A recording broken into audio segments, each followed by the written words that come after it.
All right, continuing on with our example 2.1, we have made a frequency distribution table, we've made the bar graph, we made a relative frequency distribution table and its bar graph, and now we're going to try and make one of these Pareto charts.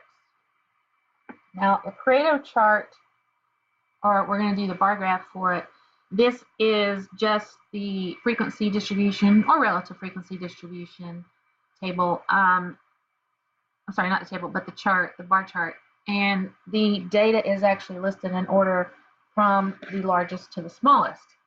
So let's pull up our Excel chart. And we can do this either with the frequency or with the relative frequency. It doesn't matter. And what we want to do is we're going to make another bar chart, but we're going to have to change the order of these so that they're in decreasing order. So we want the most to go here, and then we want the least number sold to be here. Now it looks like in this particular case, all we need to do is switch the 23 and the 11 because 7 is the smallest there. So let's change this to 11, and then we can change this one to a 23.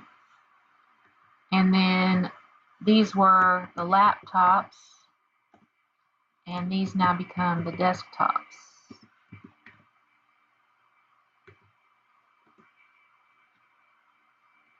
And you can see what happened down here in my frequency distribution. Now my bars are actually in decreasing order here, and this is a Pareto chart. If we want to change the relative frequency chart, then we'll move the 0.46 up here and the 0.22 there, because that went with the laptops and the desktops respectively. And you can see the same thing happened in my relative frequency distribution. Now my bars are actually in decreasing order.